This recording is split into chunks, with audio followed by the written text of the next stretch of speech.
मेरे प्यारे बच्चों, अब जो टॉपिक मैं ले रहा हूं आपके साथ, it is one of the most important topic, very very very important topic, and this topic is called as dipole movement.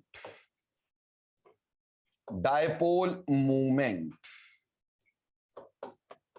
Now सबसे पहली बात है, डायपोल क्या है? मूवमेंट तो बाद में पढ़ाते हैं. डायपोल क्या होता है?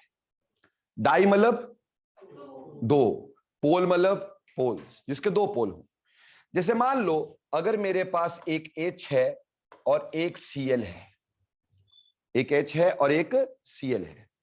हम ये अच्छे जानते हैं क्लोरीन की electronegativity is more than hydrogen. So chlorine इस हाइड्रोजन के इलेक्ट्रॉन्स को अपनी तरफ खींचेगी. खींचेगी कि नहीं खींचेगी? उसकी वजह से क्लोरीन के ऊपर क्या आएगा? पार्शियल नेगेटिव, और इसके ऊपर क्या आएगा? पॉजिटिव. सो क्या यहां पे डाईपोल बन गया? So this is called as dipole. इसको हम क्या बोलते हैं? डाईपोल. जब हमारे पास पॉजिटिव नेगेटिव चार्ज दोनों आ जाते हैं एक ही मॉलिक्यूल, एक ही बॉन्ड के अंदर, ठीक, तो उसको हम डाईपोल बोल देते हैं. ठीक. अब बेटा जैसे मैंने HCl बनाया वैसे ही मैंने एक और मॉलिक्यूल बनाया, ठीक, और वो मॉलिक्यूल मैं बनाता हूं से HF. क्या बना दिया? HF. अब HF में क्या होगा? क्या फ्लोरीन ये इलेक्ट्रॉन अपनी तरफ खींचेगा? क्या इसके ऊपर नेगेटिव आएगा? क्या इसके ऊपर पॉजिटिव आएगा? यहां पे भी डायपोल बना. पर क्या दोनों डायपोल जो हैं वो सेम होंगे? क्या उनकी वैल्यू सेम होगी? नहीं होगी ना भाई, क्योंकि फ्लोरीन की इलेक्ट्रोनेगेटिविटी क्लोरीन से अलग है. अब हमें यही मेजर करना है कौन ज्यादा पोलर है. इन दोनों बॉन्ड्स में से ज्यादा पोलर बॉन्ड कौन सा है, और उसी मेजर को हम डायपोल मूवमेंट बोलते हैं. तो dipole movement is measure of polarity. Polarity का जो मेजर होता है उसको डायपोल मूवमेंट बोला जाता है बेटा. क्लियर? किसी भी डायपोल को बताने का तरीका कैसे होता है? किसी भी डायपोल को जब हम शो करते हैं तो हम इस तरह का एरो लगाते हैं. किसी डायपोल को शो करते इस तरह का एरो लगाते हैं, पेट कटा एरो, यानी ऐसे वाला. ठीक. इसमें जो आपका हेड है, हेड हमेशा मोर इलेक्ट्रोनेगेटिव की तरफ रहेगा, और जो कटी हुई पूंछ है वो हमेशा इलेक्ट्रो पॉजिटिव की तरफ रहेगी. यानी डायपोल मूवमेंट की हमेशा डायरेक्शन होगी. डायपोल मूवमेंट की हमेशा क्या होगी? डायरेक्शन होगी. बोलो clear? So it has a directional quantity. जैसे इसका डायपोल मैं शो करूंगा तो ऐसे शो करूंगा, this can be shown like this. So ये it has a directional quantity. ठीक है.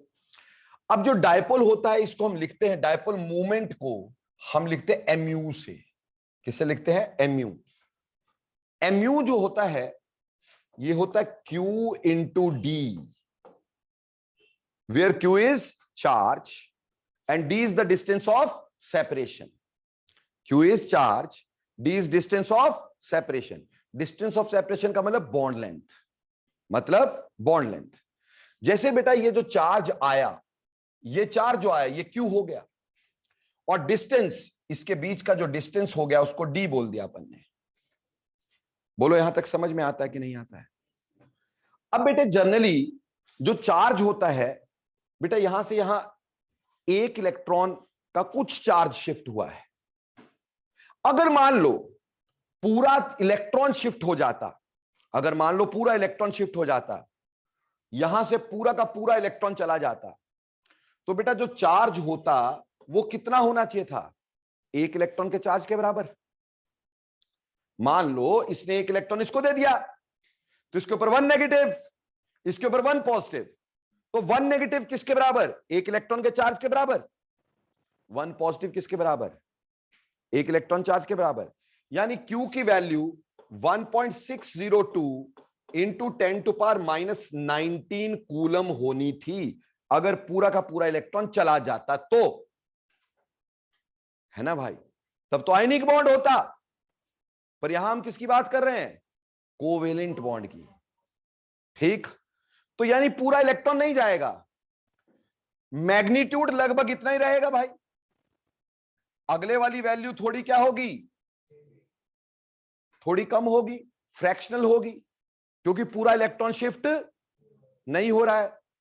तो इसका मैग्नीट्यूड जो है Q का, वो लगभग 10⁻⁻19 कूलम के बराबर होगा अप्रोक्सीमेटली। यानी Q की जो वैल्यू होगी वो अप्रोक्सीमेटली 10⁻⁻19 कूलम के बराबर होगी। आगे कुछ वैल्यू रहेगी, आगे कुछ भी वैल्यू रहेगी, छोटी मोटी कोई भी वैल्यू, बट मैग्नीट्यूड तो इतना ही रहेगा लगभग। हाँ जी। अब बाजार से बेटा कोई सामान खरीदने जाना है, वो 2,30,000 रुपए का आ रहा है, या 2 लाख, मान लो 2,01,000 रुपए का आ रहा है। अब 2 लाख के आगे 1,000 बोलोगे, लगभग ऐसे बोलोगे लगभग 2 लाख का है। उसी तरह से यहां पे इलेक्ट्रॉन जो है पूरा शिफ्ट थोड़ी हुआ है, तो पूरा इतना चार्ज नहीं आएगा, पर अप्रोक्सीमेटली तो इतना ही रहेगा, मैग्नीट्यूड तो इतना ही रहेगा इसका। इसलिए चार्ज का मैग्नीट्यूड इतना होता है। जो डिस्टेंस होता है, बॉन्ड लेंथ जो होती है, ठीक, बॉन्ड लेंथ जो होती है वो जनरली हम एंगस्ट्रॉम में निकालते हैं। किस में निकालते हैं? एंगस्ट्रॉम। जो डी होता है, डी, वो जनरली हम एंगस्ट्रॉम में लेते हैं। और एंगस्ट्रॉम जो होता है वो कितने मीटर के बराबर होता है भाई? 10⁻⁻10 मीटर। तो कहने का मतलब डी जो होता है उसका मैग्नीट्यूड अप्रोक्सीमेटली कितना होगा? 10⁻⁻10 मीटर के करीब होगा। यार उसके आगे कोई वैल्यू होगी, 1 point something into 10⁻⁻10, 5 point something into 10⁻⁻10, ऐसी कुछ वैल्यू होगी। तो यानी जो डिस्टेंस है, डिस्टेंस का मैग्नीट्यूड 10⁻⁻10 मीटर के करीब होगा।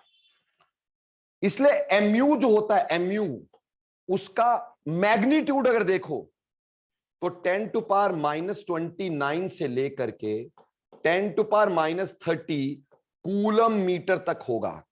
क्या होगा? 10⁻⁻29 से लेकर 10⁻⁻30 कूलम मीटर तक होगा। बोलो, इज इट क्लियर? कोई दिक्कत किसी बच्चे को? समझ में आ रहा है मेरी बात?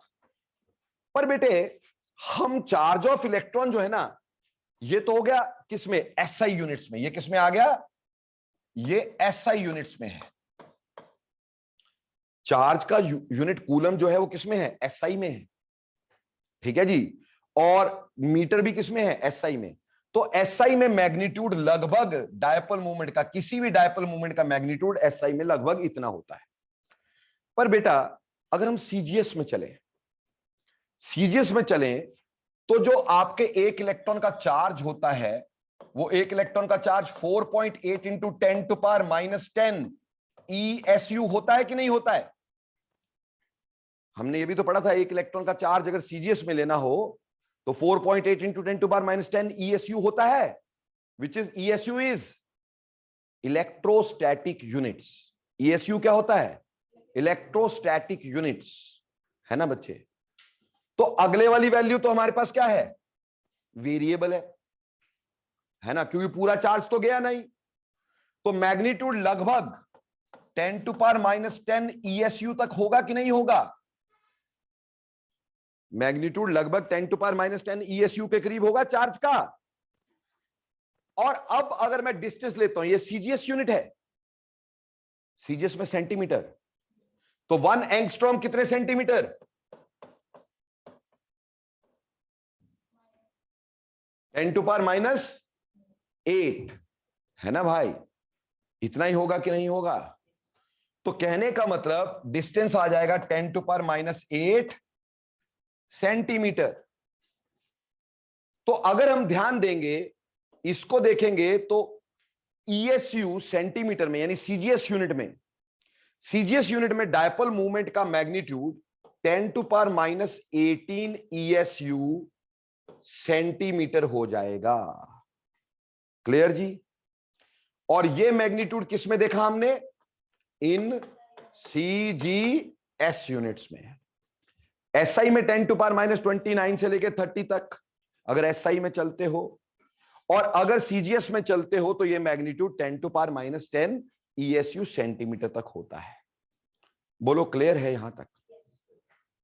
नाउ अगली बात यह है यार ये इतना बड़ा लिखना 10⁻⁻10 ESU सेंटीमीटर, देश की इंक खराब होगी है ना, और हमें देश की इंक बचानी है, तो हम इसको एक छोटा यूनिट दे दिए, बोला 10⁻18 ESU सेंटीमीटर को आज के बाद हम लोग 1 डेबाय बोल देंगे। क्या बोल देंगे? 1 डेबाय, यानी 1D। तो जो यूनिट बना दिया अपन ने वो बना दिया डेबाय, और डेबाय किसके बराबर है?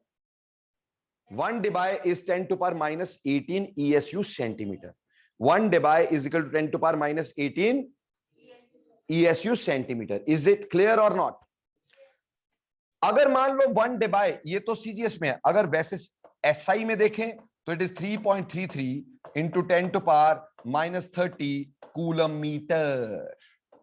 ये सेंटीमीटर नहीं है दोस्तों, ये कूलम मीटर है। अगर छोटा सी लिखोगे तो क्या आ जाएगा? सेंटीमीटर। बड़ा सी लिखोगे तो क्या आएगा? Coulomb metre.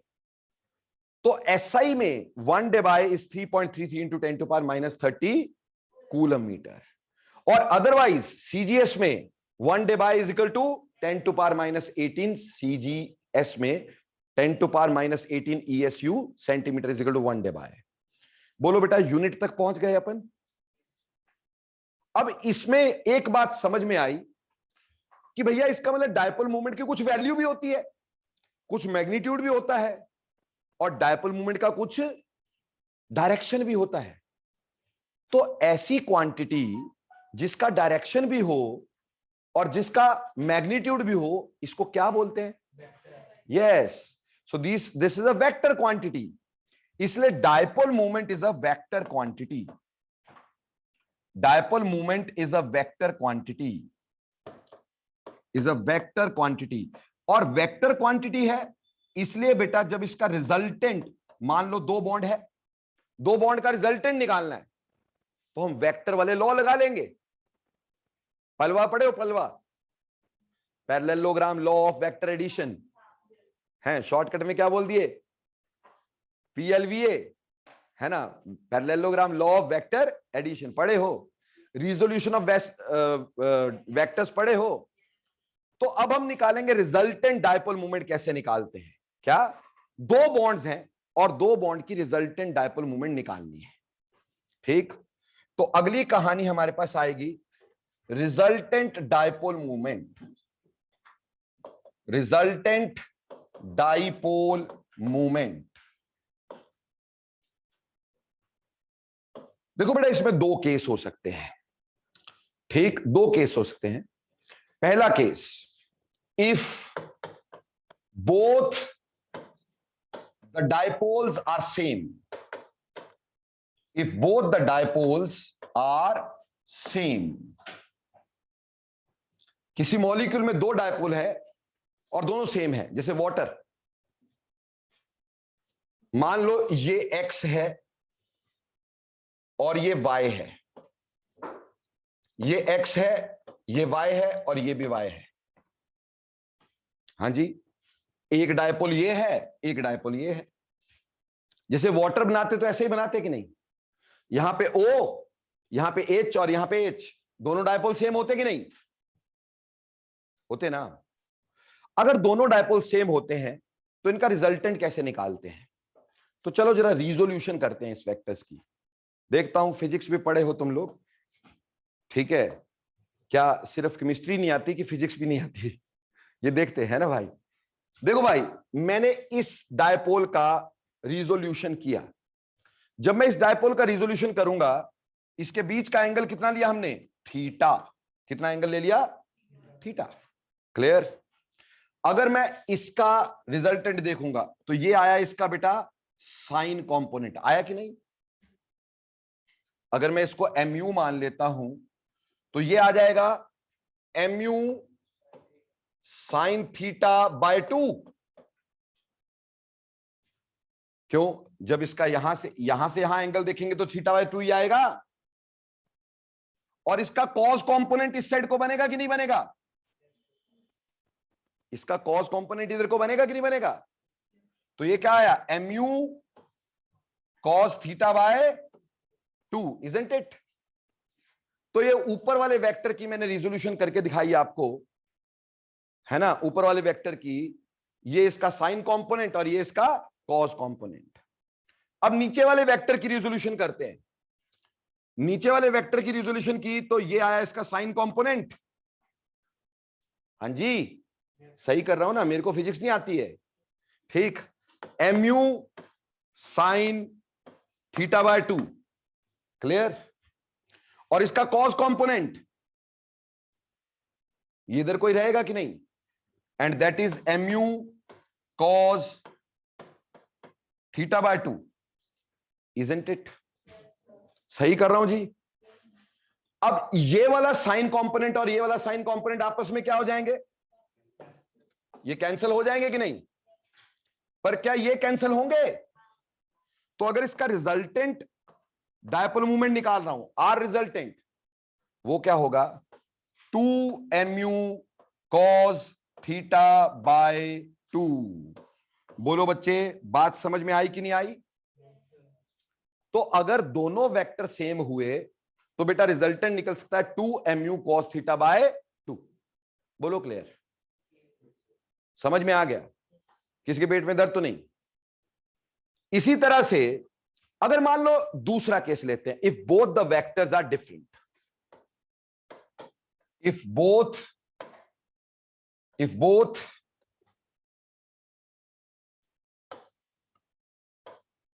both the dipoles are different,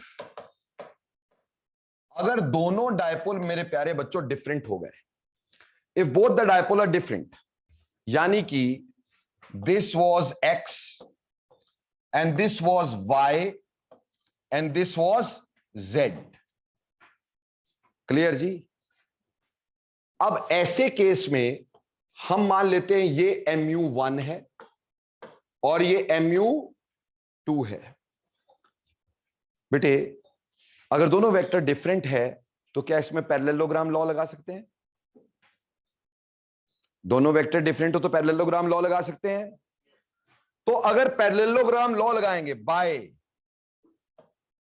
पलवा, and what is पलवा, parallelogram law of vector additions, तो ऐसे केस में mu रिजल्टेंट जो होगा वो होगा mu1 का स्क्वायर प्लस mu2 का square plus 2mu1 mu2 cos of theta under the root. बोलो यही सिखाया सर ने, है ना। देखो मैं भी फिजिक्स पढ़ाता होता हूं, फिर मत बोलना सर ने कभी फिजिक्स नहीं पढ़ाई, है ना भाई।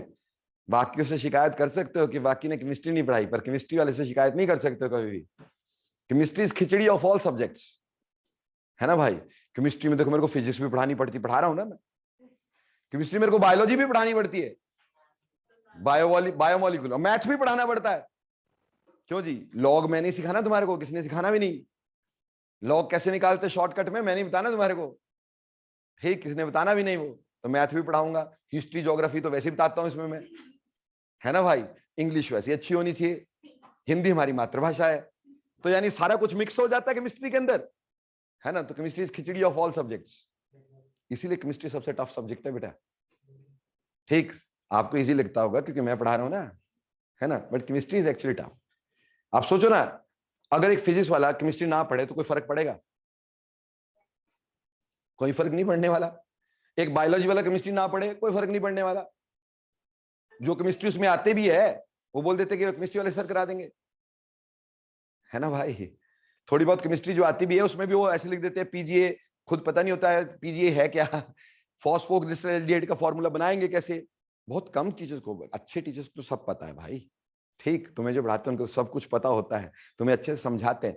बट अदरवाइज अगर बायोलॉजी वाला केमिस्ट्री ना भी पढ़े चलेगा ना यार, फिजिक्स वाला केमिस्ट्री ना भी पढ़े चलेगा ना, मैथ्स वाला केमिस्ट्री ना पढ़े उसको कोई फर्क पड़ता है। मैथ्स वाले सर को कभी केमिस्ट्री लगानी पड़ती है, पर केमिस्ट्री वाला बेचारा फिजिक्स ना पढ़े तो ये नहीं पढ़ा पाएगा, बायोलॉजी ना पढ़े तो बायोमोलिक्यूल्स नहीं पढ़ा पाएगा, मैथ्स ना पढ़े तो न्यूमेरिकल नहीं करा पाएगा, है ना भाई। इंग्लिश ना पढ़े तो लोग मजाक उड़ाएंगे, है ना। हिंदी ना बोले तो बच्चों को समझ नहीं आएगा, है ना। और कभी कभी हिस्ट्री भी बतानी पड़ती है, कभी कभी ज्योग्राफी बतानी पड़ती है ना। तो केमिस्ट्री खिचड़ी। तो बोलो आपको ये दोनों समझ में आए कि नहीं आए, कि अगर डिफरेंट वेक्टर्स हो तो ऐसे निकाल देना, सेम हो तो ऐसे निकाल देना। ऐसा मैं कहीं नहीं बोल रहा हूं कि ये इससे नहीं निकल सकता, ये भी तो इससे निकल सकता है यार। दोनों वेक्टर सेम ले लो, एक ही तो बात होगी ना। ठीक, चाहे आप इसका डायरेक्ट रिजल्ट ले लो, चाहे इसमें इसको पुट करके लेंगे तब भी यही आएगा। अगर दोनों वेक्टर सेम होंगे तो यहां पे क्या आ जाएगा, स्क्वायर हो जाएगा, स्क्वायर से अंडर रूट हट जाएगा, तो फिर वही रिजल्ट आएगा कि नहीं आएगा। तो चाहे आप यही यूज कर लेते दोनों के लिए, लेकिन मैंने आपको दोनों तरीके बता दिए कि डायपोल मूवमेंट का रिजल्टेंट कैसे निकालते हैं। सेम डायपोल्स का कैसे निकालते, सीधे ही आ गया 2mu cos of theta by 2। और अगर आपको दो अलग अलग वेक्टर है तो mu1 का स्क्वायर प्लस mu2 का square plus 2mu1 mu2 cos of theta under the root, यानी पैरेललोग्राम लॉ लगा दिया। इस तरह से हम वेक्टर्स के रिजल्टेंट निकाल देते हैं। उम्मीद है तुम्हें वेक्टर क्या होता है, ये सॉरी डायपोल मूवमेंट क्या होता है, कैसे होता है, कैसे बनाते हैं, ये सारी चीजें क्लियर हो गई। रिजल्टेंट कैसे होता है, उसका मैग्नीट्यूड कैसे होता है, एवरीथिंग इज क्लियर। चलिए अब हम पढ़ेंगे कि ये डायपोल मूवमेंट पढ़ के कद्दू में तीर मारा कहां। मेन तो पंगा ये है कि क्यों, why should we study this. और चीजें पढ़ने को कम थी जो ये भी पढ़ना पड़ेगा। तो चलिए एप्लीकेशंस ऑफ डायपोल मूवमेंट के बारे में बात करेंगे। Applications of dipole movement. Dipole movement की एप्लीकेशन, देखो बेटे इसकी बहुत सारी एप्लीकेशंस हैं, जिसमें से कुछ आज कुछ अगली क्लास में ऐसे चलेगा। ठीक, अब डायपोल मूवमेंट की सबसे पहली एप्लीकेशन है, कभी कभी क्या होता है कि मॉलिक्यूल जो होता है वो नॉन पोलर हो जाता है जबकि उसके अंदर के बॉन्ड पोलर होते हैं। Sometimes molecule has polar bonds but as a whole full molecule is neutral. क्यों? क्योंकि डायपोल मूवमेंट एक दूसरे को क्या करते हैं, कैंसिल आउट कर जाते हैं। तो सबसे पहली एप्लीकेशन इसकी है deciding polarity of the molecule. Deciding polarity of a molecule, किसी एक मॉलिक्यूल की हमने पोलैरिटी बतानी है। हमें अक्सर ये क्वेश्चन पेपर में पाया है, पेपर में दिखा है कि हमारे पास तीन मॉलिक्यूल है NF3, NH3, BF3। बोला इसको पोलैरिटी के ऑर्डर में लगाना है। किसमें लगाना है? पोलैरिटी के ऑर्डर में लगाना है। Arrange in the order of polarity, arrange in the order of polarity. देखो बेटा पोलैरिटी में अरेंज करने के लिए पहले इसके स्ट्रक्चर बनाने होंगे। स्ट्रक्चर बनाने के लिए हमें हाइब्रिडाइजेशन कैलकुलेट करनी होती है। तो फटाफट तीनों मॉलिक्यूल के हाइब्रिडाइजेशन कैलकुलेट करें। शॉर्टकट आता है ना, आता कि नहीं आता? सिग्मा बॉन्ड ले लो, चाहे दूजा ले लो, 8 वाला ले लो, मेरे को तो सिर्फ हाइब्रिडाइजेशन बताओ। इसमें जल्दी बताओ hybridization of all 3 elements quickly.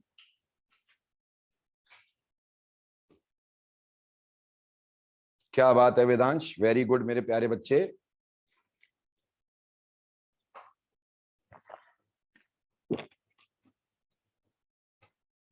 Yatin ध्यान से देख ले बेटा। पहले की अगर हम हाइब्रिडाइजेशन निकालेंगे बेटा तो sp3 आएगी। ठीक, कर सकते हो। नाइट्रोजन में 5 इलेक्ट्रॉन, फ्लोरीन में 7 है ना। तो 7 इंटू 3 21, 21 और 5 26, 26 डिवाइड बाय 8, तो 3 से गया 24, बचा 2, 2 को भी डिवाइड करेंगे 2 से तो 4 करैक्टर आएंगे कि नहीं। तो हाइब्रिडाइजेशन क्या निकली इसकी? sp3। इसकी भी क्या निकली और इसकी क्या निकली? ये हाइब्रिडाइजेशन आ गई इनकी। ठीक, अब ऑब्वियसली अगर हम हाइब्रिडाइजेशन इसकी ऐसा बोल रहे हैं तो इसमें आपके पास नाइट्रोजन के वैलेंस शेल में कितने इलेक्ट्रॉन होते हैं? 5, 1 2 3 4 5, और बेटा 3 क्या जुड़े? Fluorine. Obviously the structure will be pyramidal or not? The structure is pyramidal or not? Because one lone pair, so structure is pyramidal. Pyramidal. ज्यादा इसको थोड़ा मोटा दिखा दो ताकि ये ऐसा लगे कि ये आगे की तरफ को फेस कर रहा है ना जी, ताकि पिरामिड सा फील होने लग जाए हमारे को. हो रहा है जी? लग रहा है पिरामिड टाइप? कुछ लग ही रहा होगा. ऐसे ही हम इसको भी बनाएंगे. नाइट्रोजन के वैलेंस में कितने इलेक्ट्रॉन? 5 और एक lone pair 3 hydrogen. This is again pyramidal. This is again pyramidal. But sp2 कैसा? Trigonal planar. तो मेरे प्यारे बच्चे, ट्राइगोनल प्लेनर क्या ये बना कि नहीं बना? तो ये 3 मॉलिक्यूल के स्ट्रक्चर थे. अब देखो ध्यान से, अब हम इसका डायपोल मूवमेंट कैलकुलेट करते हैं. देखते हैं इनमें सभी में पोलर बॉन्ड है कि नहीं, ये बताओ. क्या n से f का बॉन्ड पोलर होगा? बेटा दुनिया में जब भी 2 एटम डिफरेंट लगेंगे तो बॉन्ड तो पोलर होगा ही, है ना जी. सेम में क्या होता है? Non polar. अगर 2 डिफरेंट एटम जुड़ेंगे तो बॉन्ड तो कैसा होगा? पोलर होगा ही, उसमें तो कोई शक नहीं है. तो every molecule out of this contains polar bonds. Now अब ध्यान से समझो, इसका डायपोल मूवमेंट जो होगा, इसका डायपोल मूवमेंट, मोर इलेक्ट्रोनेगेटिव कौन? फ्लोरीन. तो इसका डायपोल मूवमेंट हम इस तरह से बनाएंगे कि नहीं बनाएंगे? और इसका डायपोल मूवमेंट हम इस तरह से बनाएंगे कि नहीं बनाएंगे? तो इनका रिजल्टेंट कहां जाएगा? डाउनवर्ड जाएगा ना. दोनों डायपोल नीचे है तो रिजल्टेंट भी डाउनवर्ड होगा कि नहीं? पर इस फ्लोरीन का डायपोल मूवमेंट कहां आएगा? अपवर्ड्स. ठीक. तो क्या ये आपस में कैंसल आउट कर जाएंगे? सर ये तो 2 का रिजल्टेंट था. बेटे इनके बीच का बॉन्ड एंगल कितना? 120 डिग्री. दोनों बॉन्ड सेम. तो mu resultant is equal to 2 into mu cos 120 by 2. cos 60 की वैल्यू हाफ. तो mu resultant is equal to 2 mu into half. Half से कटाइए तो mu रिजल्टेंट mu के बराबर आया कि नहीं? आया कि नहीं? यानी ये एक बॉन्ड के रिजल्टेंट के बराबर है और ये भी एक ही बॉन्ड था, तो दोनों बराबर हुए कि नहीं? बराबर हुआ तो कटा. कट गया तो resultant dipole movement mu resultant is 0. Molecule कैसा था? नॉन पोलर, क्योंकि mu रिजल्टेंट क्या आ गया? 0. बट मॉलिक्यूल के अंदर बॉन्ड कैसे थे? पोलर. क्यों कटा ये समझ में आया अच्छे से मेरे बच्चे? है ना. नहीं तो बच्चे कई सोचते रहते ये 2 से सर ने 1 को कैसे काट दिया. अरे भाई सिंपल बात यार, मैथमेटिक्स है ना भाई. मैंने बोला ना केमिस्ट्री वाले को मैथमेटिक्स चाहिए तो cos 60 की वैल्यू भी चाहिए होती है. ठीक, वो तुमने मेरे को बताई दी हाफ, है ना. नकल मारने की जरूरत ही नहीं. तो आराम से पता चल जाएगा कि अगर 120 डिग्री एंगल होता है तो mu रिजल्टेंट 2 बॉन्ड का 1 बॉन्ड के बराबर आ जाता है, इसलिए ये आपस में कैंसल आउट हो जाता है. बोलो ये क्लियर हो गया? अब यहां आ जाते हैं. यहां क्या है? ज्यादा इलेक्ट्रॉनेगेटिविटी किसकी है? इसमें ज्यादा इलेक्ट्रॉनेगेटिविटी किसकी? नाइट्रोजन की हाइड्रोजन की? नाइट्रोजन की. अरे इतने डर के क्यों बोल रहे हो भाई? नाइट्रोजन की ज्यादा होती है ना. तो नाइट्रोजन की तो ये डायपोल किस साइड आएगा? इस साइड आएगा कि नहीं आएगा? ये डायपोल इस साइड आएगा कि नहीं आएगा? ये डायपोल इस साइड आएगा कि नहीं आएगा? तीनों डायपोल ऊपर. तीनों डायपोल ऊपर. तो इसका रिजल्टेंट भी, ये इसका रिजल्टेंट हो गया. ये जो बना इसको बोलते हैं बॉन्ड मूवमेंट. क्या बोलते हैं? Bond movement. जो हमारे पास बॉन्ड्स का रिजल्टेंट होता है, जो हमारे पास बॉन्ड्स का रिजल्टेंट होता है उसको बॉन्ड मूवमेंट बोलते हैं. पर बेटे यहां पे लोन पेयर्स भी तो हैं. लोन पेयर्स भी तो हैं, इनका भी तो मूवमेंट है. इसके मूवमेंट को, ये जो मूवमेंट है इसको एटॉमिक मूवमेंट बोलते हैं. क्या बोलते हैं? Atomic movement, atomic movement. Bonds के रिजल्टेंट को बॉन्ड मूवमेंट और लोन पेयर के रिजल्टेंट को एटॉमिक मूवमेंट बोलते हैं। बॉन्ड के रिजल्टेंट को बॉन्ड मूवमेंट और लोन पेयर के रिजल्टेंट को एटॉमिक मूवमेंट।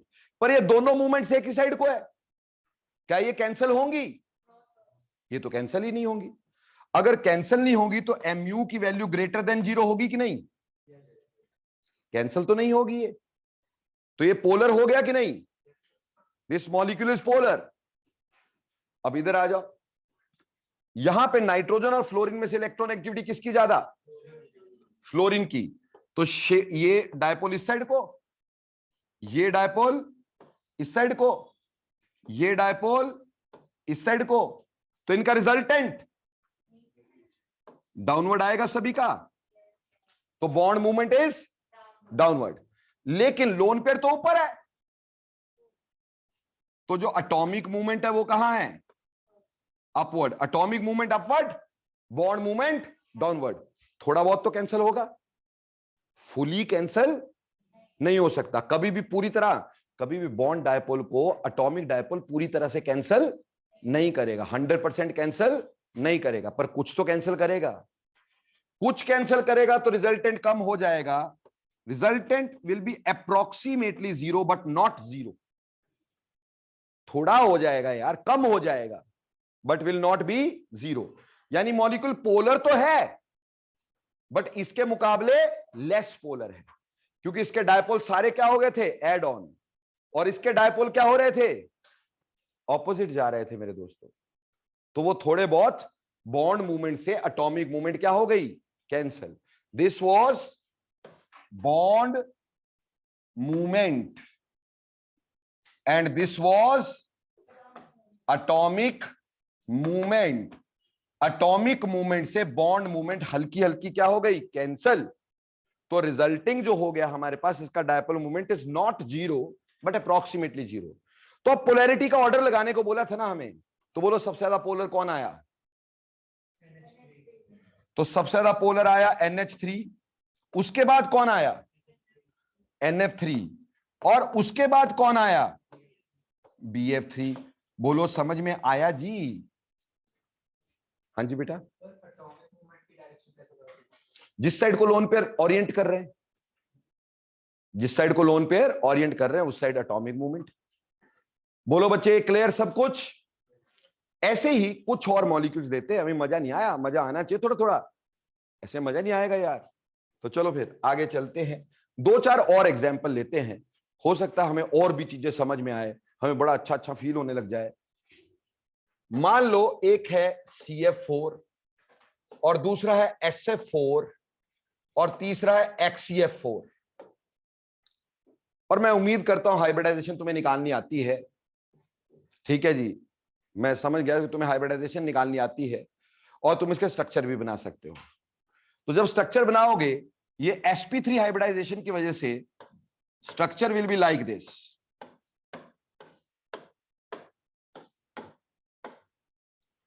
कैसा? टेट्राहीड्रल। क्लियर जी? इसमें सल्फर में लोन पेयर होता है, हाइब्रिडाइजेशन sp3d लोन पेयर, तो स्ट्रक्चर इज सीसॉ। याद है कुछ? Structure is seesaw. कैसा बनाते सीसॉ? यहां पर स्नेहा, यहां मौर्या। ठीक, क्लियर? ऐसा बना। और XCF4 का स्ट्रक्चर बेटा sp3d2 hybridization with 2 lone pairs, with 2 lone pairs. तो इसका स्ट्रक्चर ऐसा। उम्मीद करता हूं ये बना ही लोगे यार, क्योंकि स्ट्रक्चर बनाने तो बहुत सारे सिखाए हैं मैंने। Square planar. कैसा हो गया? Square planar. सो एक लोन पेयर हमारा यहां, एक लोन पेयर हमारा यहां पे एक ही लोन पेयर है। ठीक है मेरे प्यारे प्यारे बच्चों, अब हम इसका जरा पोलैरिटी देखते हैं। बॉन्ड तो सभी में पोलर नजर आ रहे हैं, मॉलिक्यूल की पोलैरिटी देखते हैं। नहीं नहीं नहीं नहीं, बंद नहीं होना, बंद नहीं होना। अब इस फ्लोरीन का डायपोल कहां को शो करोगे?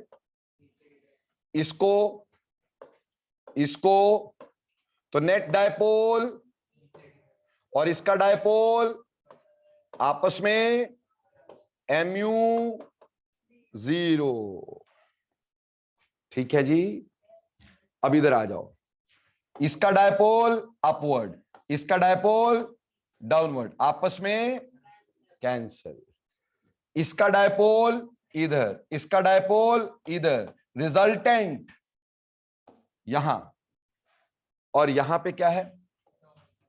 Atomic movement. This is bond movement and this one is atomic movement. Will that cancel? थोड़ा बहुत, है ना? तो थोड़ा बहुत तो mu is approximately 0 but not 0, यानी पोलर है, यानी ये पोलर है। और ये कैसा है? Non polar. ये मॉलिक्यूल कैसा है? ये मॉलिक्यूल नॉन पोलर है। और ये मॉलिक्यूल कैसा है? पोलर है। अब जरा इसकी बात करते हैं। इसमें ये डायपोल और ये डायपोल कैंसल, ये डायपोल, ये डायपोल कैंसल, ये बॉन्ड मूवमेंट, ये बॉन्ड मूवमेंट पूरी तरह कैंसल। बॉन्ड मूवमेंट को तो बॉन्ड मूवमेंट कैंसिल करेगी ना भाई, एटॉमिक मूवमेंट एटॉमिक मूवमेंट को, बॉन्ड मूवमेंट बॉन्ड मूवमेंट को। तो नेट में mu क्या हो गया? 0। तो ये भी कैसा हो गया? तो अगर यहां पे पोलैरिटी का ऑर्डर पूछा होता तो सबसे ज्यादा पोलर कौन होता? उसके बाद दोनों बराबर, क्योंकि दोनों ही क्या हैं? Non polar. ठीक, लो जी, ये ऑर्डर इसका आ गया। बोलो बात कुछ समझ में आई भाई? ऑनलाइन वाले प्यारे प्यारे बच्चे यस लिख दो, हाथ टूट जाएंगे नहीं तो तुम्हारे।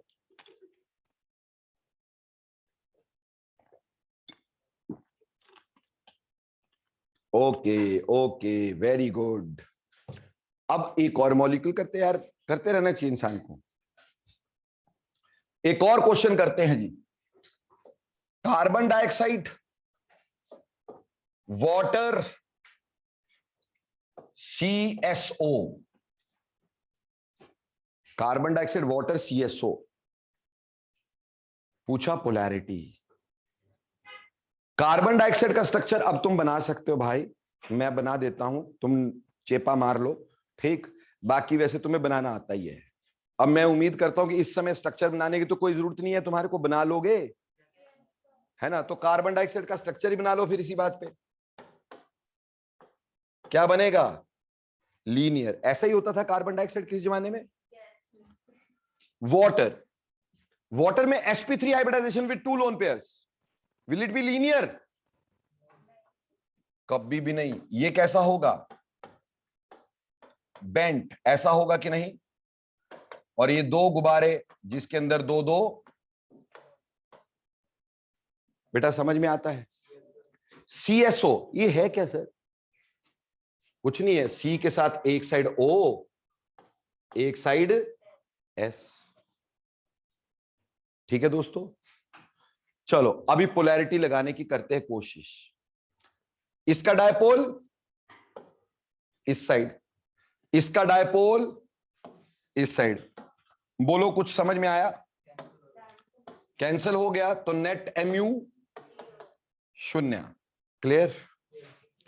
अब इधर आ जाओ, इसका डायपोल ऑक्सीजन की तरफ, इसका डायपोल भी ऑक्सीजन की तरफ, रिजल्टेंट ऊपर और बॉन्ड मूवमेंट भी ऊपर, सारा कुछ ही ऊपर। तो mu भी ऊपर, ग्रेटर देन 0, पोलर। समझ में आई? अब यहां पे ऑक्सीजन की इलेक्ट्रोनेगेटिविटी ज्यादा, ये डायपोल इस साइड, बेटा सल्फर की भी ज्यादा। पर जितना ऑक्सीजन खींचेगा क्या उतना सल्फर खींचेगा यार? क्या ये दोनों डायपोल बराबर होंगे? कम होगा ना एक, पर कैंसिल तो करेंगे कि नहीं? पूरा नहीं करेंगे ना, थोड़ा थोड़ा। तो mu will be approximately 0 but not 0। क्योंकि सल्फर की इलेक्ट्रॉन एक्टिविटी ऑक्सीजन से क्या थी, कम थी बेटा। तो सल्फर ने जितने खींचे होंगे ऑक्सीजन ने उतने नहीं खींचे होंगे। इस वजह से प्यारे बच्चों अब इसमें पोलैरिटी का ऑर्डर बताओ फिर। सबसे ज्यादा पोलर वाटर, उसके बाद CSO और उसके बाद कार्बन डाइऑक्साइड। ठीक, अब एक टोटका छोटा सा, जहां कहीं पे भी रेगुलर ज्योमेट्री हो, रेगुलर ज्योमेट्री क्या बताई थी, जिसमें लोन पेयर नहीं होते, सारे एटम सेम होते हैं, है ना। लोन पेयर नहीं होते, सारे एटम सेम होते हैं। All regular geometries, all regular geometries have mu is equal to 0, क्योंकि उसमें कैंसिल होना ही होना है। अब regular geometry without a lone pair BeF2, ठीक है जी, BF3, BCl3, CH4, CCl4, SiCl4, PCl5, SF6, IF7। बेटा सारी रेगुलर ज्योमेट्रीज हैं कि नहीं? What do you mean by regular geometries? Without a lone pair and having all same atoms. उन सब का डायपोल मोमेंट इज 0, क्योंकि उसमें डायपोल मोमेंट कैंसिल आउट हो ही जाना है। कोई भी ऐसी रेगुलर ज्योमेट्री नहीं होती जिसका डायपोल मोमेंट 0 नहीं होता। अगर ज्योमेट्री में इरेगुलरिटी है, यानी there is a lone pair या डिफरेंट एटम्स हैं, तब जाकर के हमारे पास क्या होता है, डायपोल होती है। बोलो क्लियर? तो आज तुम्हें समझाने की कोशिश की मैंने कि डायपोल क्या होता है, डायपोल मूवमेंट कैसे निकलती है, और उससे हम पोलैरिटी ऑफ मॉलिक्यूल कैसे देखते हैं। अब हम अगली क्लास में मिलेंगे और अगली क्लास में तुम्हें बताएंगे इसकी आगे की, जैसे अभी हमने शेप देख के डायपोल बताई, क्या हम डायपोल देख के भी शेप बता सकेंगे? यस, हम डायपोल मूवमेंट देख के भी शेप बता सकेंगे। तो ये अगली बार, और फिर बहुत बहुत सारी एप्लीकेशंस करेंगे डायपोल मूवमेंट की, बड़ी सारी एप्लीकेशन इवॉल्व लेवल तक। ठीक, चलिए, rest in the next. Thanks lot. उम्मीद करता हूं थोड़ा थोड़ा मजा आया होगा। थोड़ा थोड़ा क्यों भाई, ज्यादा ज्यादा आना चाहिए।